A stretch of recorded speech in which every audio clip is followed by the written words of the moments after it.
Welcome. Welcome. Welcome to First Parish, Unitarian Universalist of Arlington. We choose. We choose. We choose to be A liberal religious community. Welcoming. Welcoming to all. We encourage each other on our spiritual journeys. Support one another through the changes in our lives. And challenge the excesses and injustices of our time. Called to love. To love. To love. And upheld by joy. We live our faith.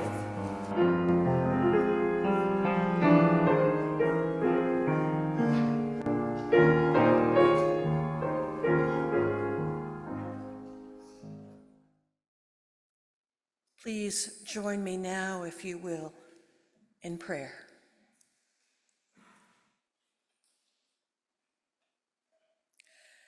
Mystery that causes the daffodils to sprout and blossom, the rains to fall, and the trees to green.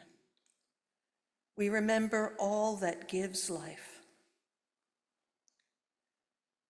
Presence that comforts us under the vastness of stars, that reassures us with unexpected laughter, and grounds us with peace in the twilights and in the dawns. We remember the gracious love that sustains us.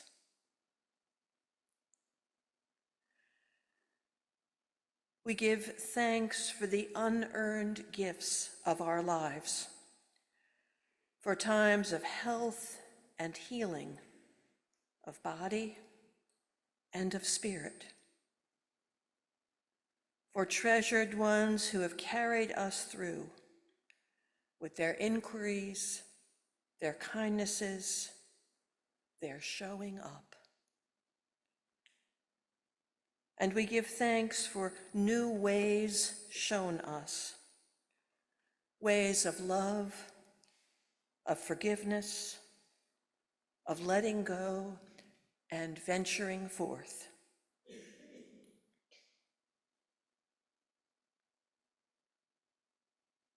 Amidst gratefulness, we know longings, and so we pray for our nation and our world, for a Roman Catholic Church as it discerns cares and priorities in their selection of a pope. Keep us all mindful of the poor, the broken, and an earth in need of care. We pray for those in places of great violence, the Ukraine, Gaza, Syria, Myanmar, and the Sudan. Call us again to peace, despite resentments. We pray for those who have been imprisoned here and abroad. Provide them with consolations and reminders that they are loved, whatever their stories. Keep us faithful to those in need who are not in front of us, who we do not live beside, and who do not make the daily news.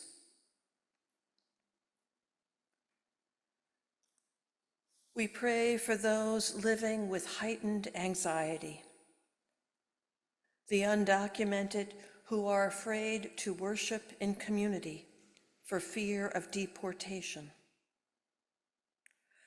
those whose livelihoods are tenuous amidst political and economic chaos,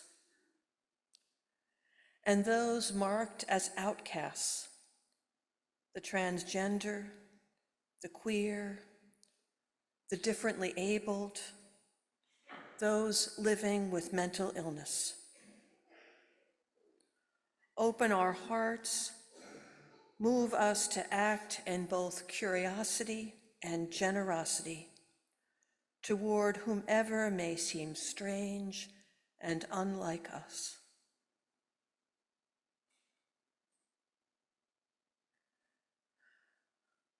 Our prayerful petitions come with a kind of grief that things aren't what they were or what we hope they might be. Comfort all who mourn this day for the news of our time, for loved ones absent from our daily lives, for moments and opportunities that have passed.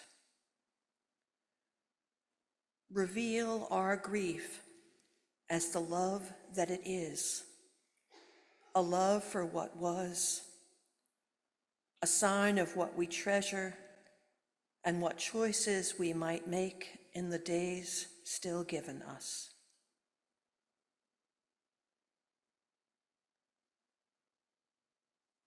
A quiet settles upon us, offering a kind of shared communion as we let our hearts and the Spirit work its way in us in a couple of minutes of silent prayer.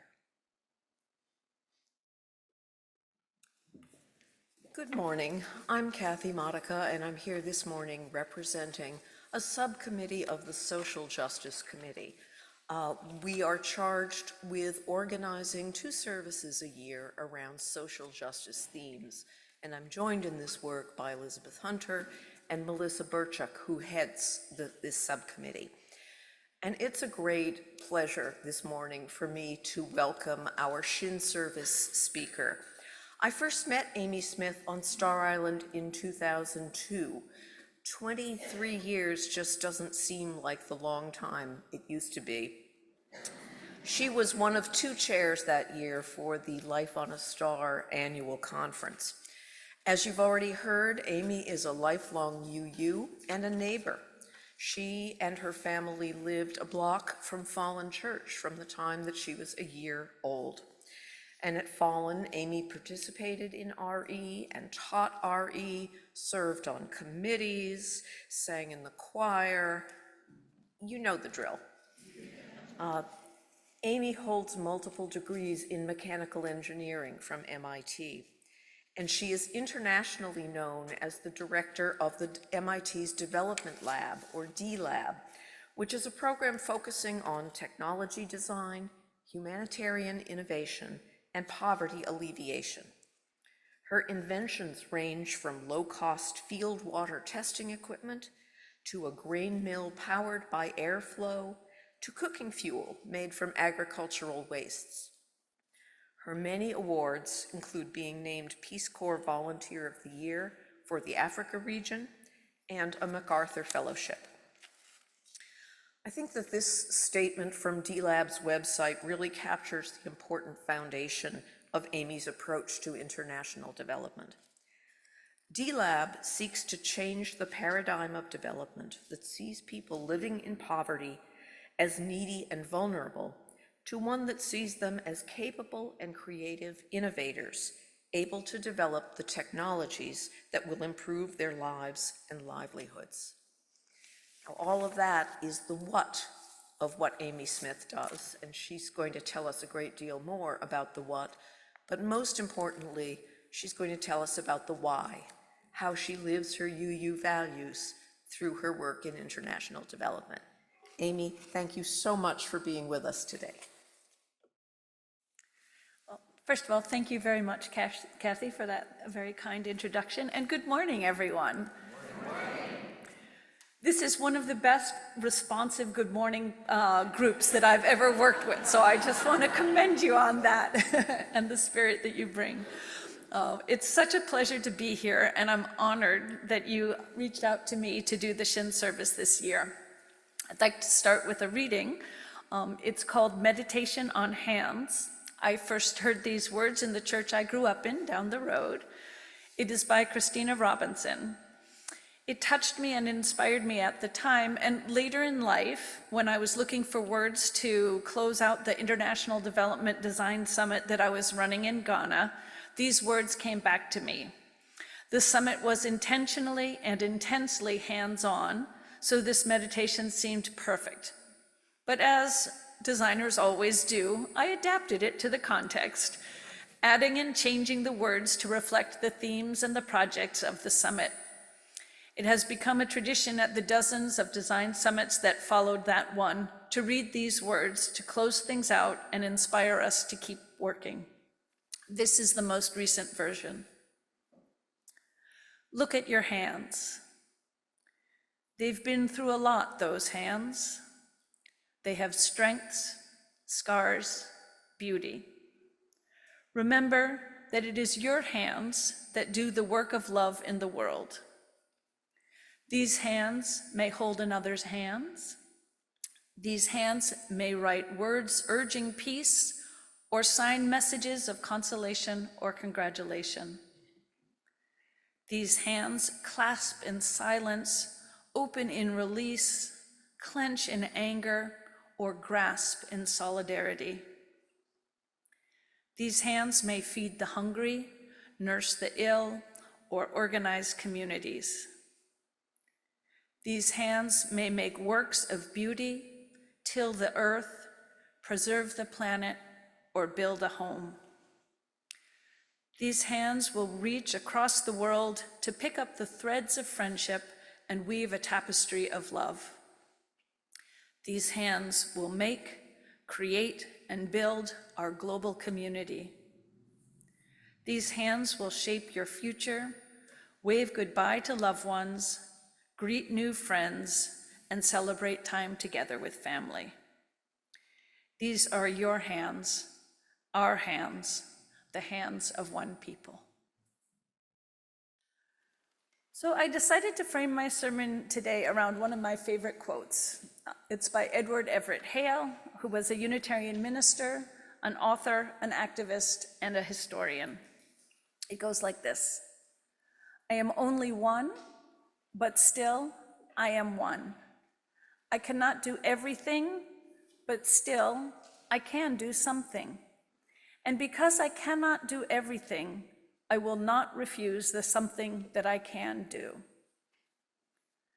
I particularly like this perspective because it is the very fact that we can only be part of the solution that requires that we must be part of the solution. And there have been many times in my life when I've been guided by this quote. And this morning I'll share 3 of those experiences with you. When I came to find that there is a something I can do, it puts my mind at ease, it calms my nerve, and in the end, it lifts me up. The first time I heard the meditation on hands that I shared with you earlier was at a service that our minister was giving for the Partner Church program, which you probably know makes connections between churches in the United States and in Transylvania. My instant response to her sermon, which may not be everyone's response, was, "Oh my gosh, I should take the youth group to Transylvania." So we spent a year planning, learning Hungarian, and selling soup to raise money. And because I always like to engage the youth in service projects when I could, we identified an orphanage where we could volunteer for a few days as well. It was an amazing trip, connecting to our historical Unitarian roots, deepening the connection with our partner church, and providing resources and some fun times at the orphanage. As it turned out, there was a Habitat for Humanity blitz build in Romania just after our church.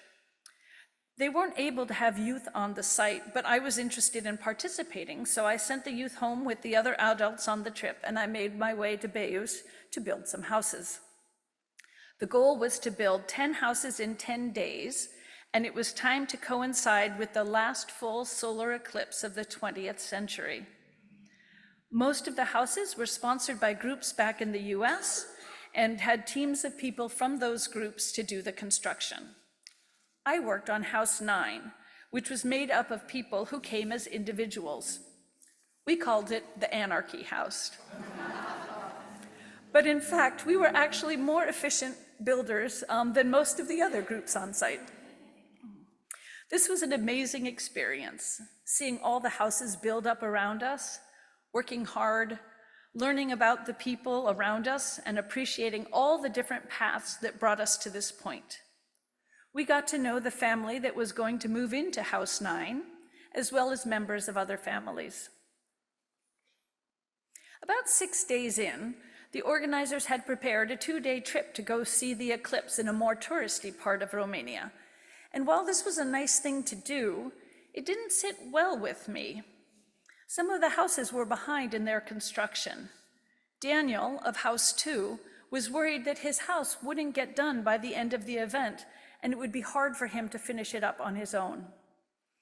That night, I had a hard time falling asleep, and the words of Edward Everett Hale came to me, and I realized that I would stay behind and help Daniel with his house. It wasn't that much, but it was the something I could do. My mind was at ease, my nerves were calm, and I slept well. The next day, I told the organizers that I would be staying behind to work with Daniel, and 3 of my Anarchy House buddies decided to do the same. So as we were saying goodbye to the other volunteers as they boarded the buses to go see the eclipse, one of the organizers put the keys to his rickety station wagon in my hand and said, "Join us if you can." This was super kind and also somewhat ironic because I have never learned to drive. But I pocketed the keys anyway, figuring they might come in handy. So that day we were able to finish the floor, and the next day we got work done on a few more walls. Daniel's house had caught up with the others and had even gone a little bit further forward. So we loaded into that rickety vehicle and set out to find the eclipse. The only problem was that it was cloudy. The whole sky was overcast. Optimistically, we head towards the lightest part of the sky and hope that it would clear up. As we drove, the muffler fell off the car, so we had to put it in the back of the station wagon with us, and we found ourselves heading towards the mountains. It was still cloudy, and because of the eclipse, it was starting to get dark as well. About half an hour before the totality, it started to rain. So at 1:17, the moment of the full eclipse, we decided that we would at least get out of the car and look up. It had stopped raining, and miraculously, the clouds parted and thinned out, and we saw the total eclipse. The amazing full corona, the eerie silence that attends with it. We were in the woods, the birds stopped singing, everything was dark, and we were full of awe. And about 2 minutes later, the clouds returned, and it started raining again. We felt so blessed, and to this day, I feel that was pretty positive reinforcement for doing something I could do. The next experience came when I was leading a student trip to the village of New Longoro in Ghana. This was part of the class that I taught, where students learned about international development in the fall semester and worked on projects in a variety of sectors, and then got the chance to travel to work on those projects in January in the field. We had been working in New Longoro for several years by that time and had a variety of projects ranging from water quality to small-scale agricultural processing to building a library on the edge of the village. We stayed at the house of my dear friend, Pastor George Fuache, with mattresses covering just about every square foot of floor that he had in his small and modest house. One evening, as it was getting dark, we looked out across the fields and we saw light. There was no electricity in New Longoro, so we knew that it must be bushfires. I asked George if there was anything we could do, but he said no, we just had to let it burn out and hope that it didn't reach any of the houses. Again, this did not sit well with me. I kept thinking there must be something I could do. So I filled a bucket with some water and brought one of my ketenges with me, which is like this cloth you see in front here. One of the graduate students who was on the trip with me took a cloth as well, and we set out across the road to the burning field.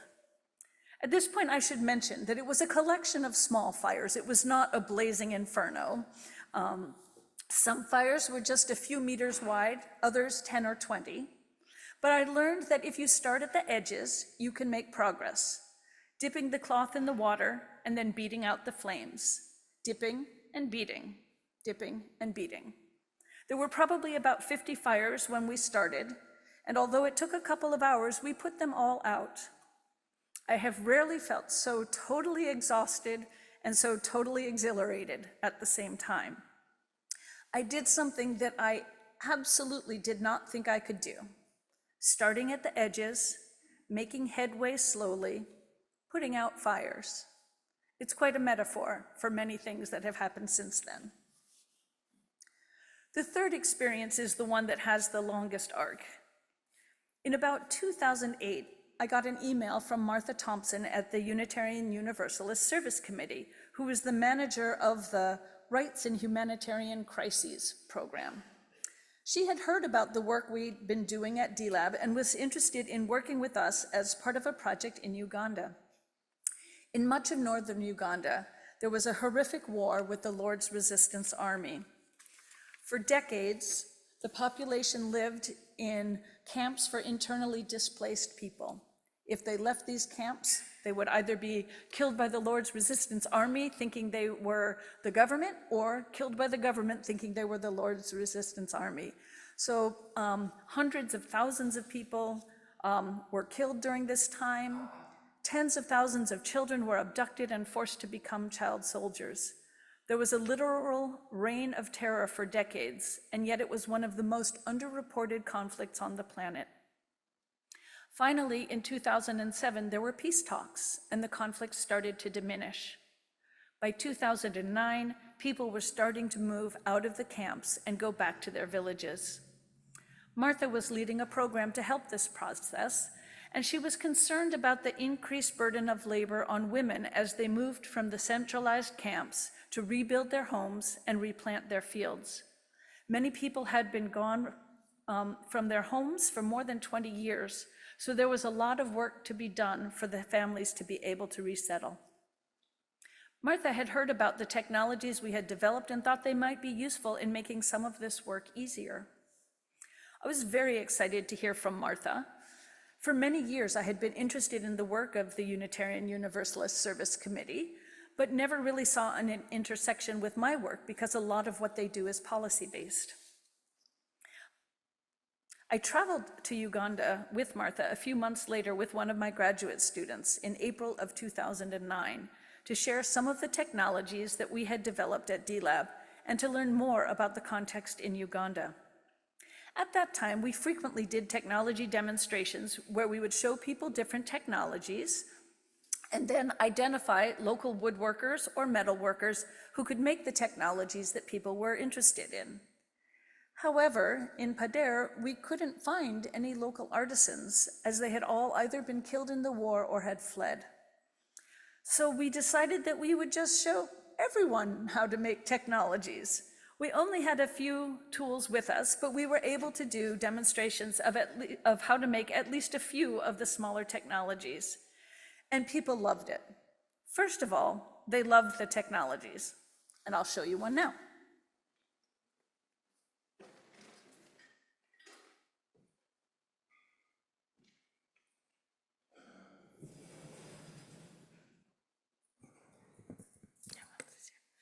So this is one of my favorite technologies, and it is a very small device that can be made in less than half an hour using a sheet metal, a few tools, and a small metal jig that we made. And what it does is it reduces the labor needed to remove the kernels of corn from an ear of corn. Typically, in much of sub-Saharan Africa and Latin America, people grow maize. They store it on the cob, and then when they need to use it, they remove those kernels of corn using their thumbs, and it takes quite a while. And when you talk to people about it, they normally just start rubbing their thumbs in a sort of memory of the pain that it brings. This small device, as you will see,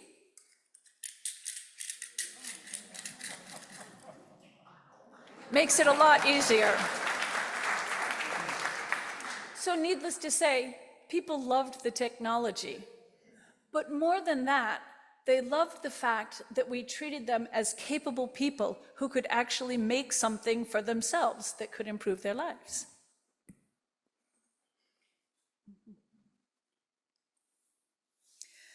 Frequently in refugee camps, as Kathy mentioned, people are thought of being vulnerable and needy, and they are not treated as capable, competent people. People tend to think of the thousands and thousands of mouths to feed rather than the thousands and thousands of brains to engage and hands to put to work. The phrase, "the worth and dignity of every person," kept running through my mind. For the first time in my life, I really felt the UU principles reverberating in me. Justice, equity, and compassion in human relations. I came back from this trip so invigorated. I remember calling a meeting of my D-Lab colleagues and telling them that I wanted to fundamentally change the paradigm of international development. It was ambitious and probably pretentious, but I felt like if I started working at the edges, I could make some changes. The more I learned about the culture of dependency that had been established at the camp, where people are passive recipients who are forced to rely on external agents for almost everything, the more I realized that there was a huge opportunity. At the final meeting with the participants in Uganda, they asked if we were coming back. And although there was nothing in place to do so, I said yes, because I knew I had to come back. The small seed was planted and it needed to grow. I had to do the something I could do.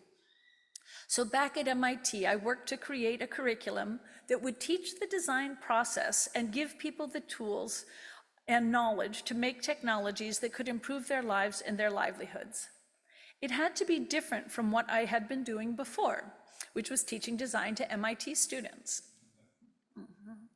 More than half the people who signed into our previous training had done so with their thumbprints, as their education had been completely disrupted by the war and literacy levels were very low. We didn't want to have anyone feel that they were less capable just because they didn't know how to read and write. And we wanted to be sure that we taught people the skills that they needed to bring their ideas to life. So we developed some simple activities to teach woodworking and metalworking that they would also find a useful product. We did teach them how to make the corn shellers too, as well.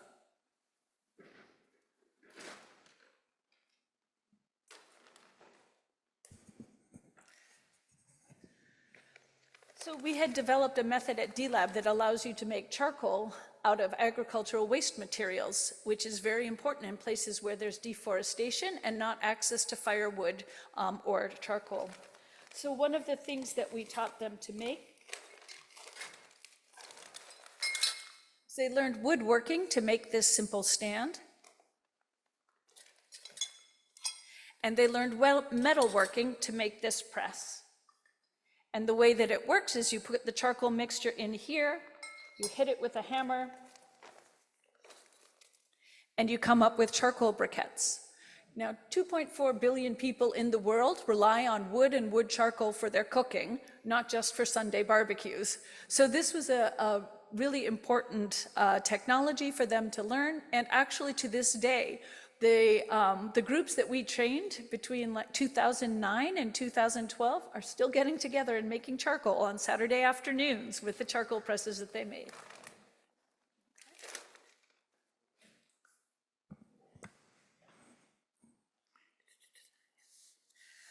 So after a few months, we went back to Uganda and we did the first design workshop where we taught people how to work with sheet metal and make a corn sheller, how to work with wood and metal by making the charcoal press, and people really liked it, which was a huge relief. There were still some kinks to work out, but we could tell that we were onto something. But we didn't know if it would stick. But when we returned a few months after that, we found out. They had made amazing things and they were doing amazing things. They had formed groups to keep working together on projects and to make new projects. They had made pedal-powered sharpeners that could sharpen knives and machetes and hoes, providing a service to the community while also earning money for their group. They made a threshing table that made it easier to remove the grains from the stalks of things like millet and sorghum and rice. They made rat traps to protect their harvest. This is one of the traps that they made. There's two interesting things about these rat traps. The first thing is, as you can see, it's made of wire. But in that community, there was no wire.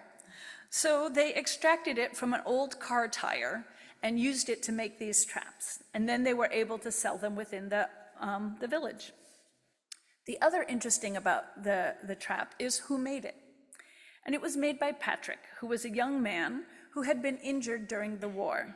And he wasn't able to work on his family's farm because he had to walk with crutches and was not particularly mobile. So he felt like he was a burden on his family. But then he started making and selling these traps. And he started designing and making other things too. And now he's the primary earner for his family. Another group was made of young men. And they started earning money by selling corn shellers. And then I asked them what they were going to do for their next project. And they said they were going to make a pedal-powered sesame seed paste maker, because this is a task which is quite tedious. It's usually done between two rocks, where you compress the seeds in order to make like a peanut butter type thing, but out of sesame seeds, and it takes a lot of work. And these young men said that they didn't know how to do it using the stones, and they were embarrassed to try.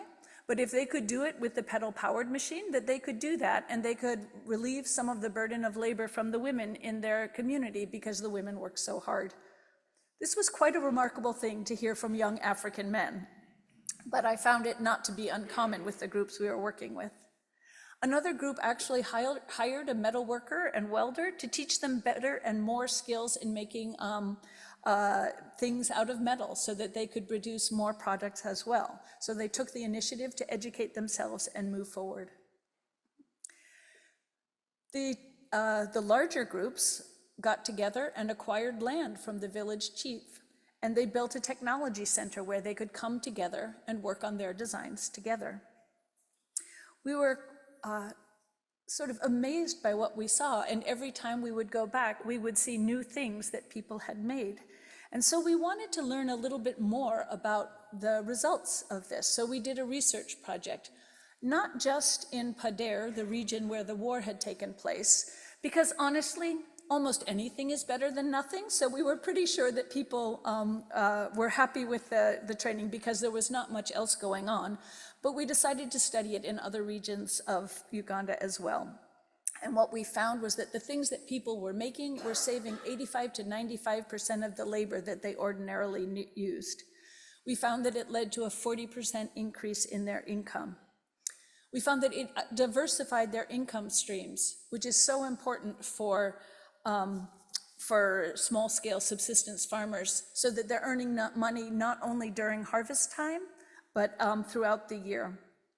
We found that the participants were between 3 and 13 times as likely to adopt a technology that they had either seen or made at a CCB training, which was the name of the program that we ran. After some time, we realized we had to give it a name, and so we came up with the fairly clunky name of creative capacity building.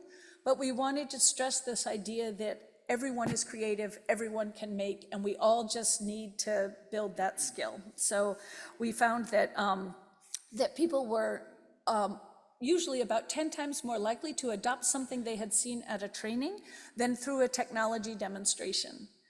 Now, you may remember from the beginning of my story that we used to do a lot of technology demonstrations. We don't anymore, because we found that a much better way to engage people in adopting new technologies is engaging them in making them. We are now doing this program in more than 20 countries, and we've trained more than 100 local facilitators to lead the training so that they can lead it in their own language and train their peers in the work. In Mali, we're engaging people to learn the design process so that they can address issues surrounding child marriage. In El Salvador, we did trainings to engage people in disaster relief and reduction.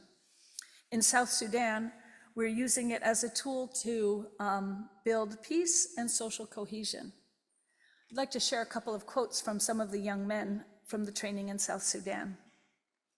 One of them said, "In fact, I made a lot of friends from here where we have sat and eaten together. Some of them, I used to see them as enemies, but now we are tight friends, and it is the CCB that did that." And what we found was that when people work together on a project that is of use to both of them, they find that as a much more effective way to work together than to sit in circles and talk about what peace looks like. So they really appreciated the hands-on nature of this training. Another one said, I guess I should give a little context. A lot of the conflict in South Sudan is based on cattle raiding.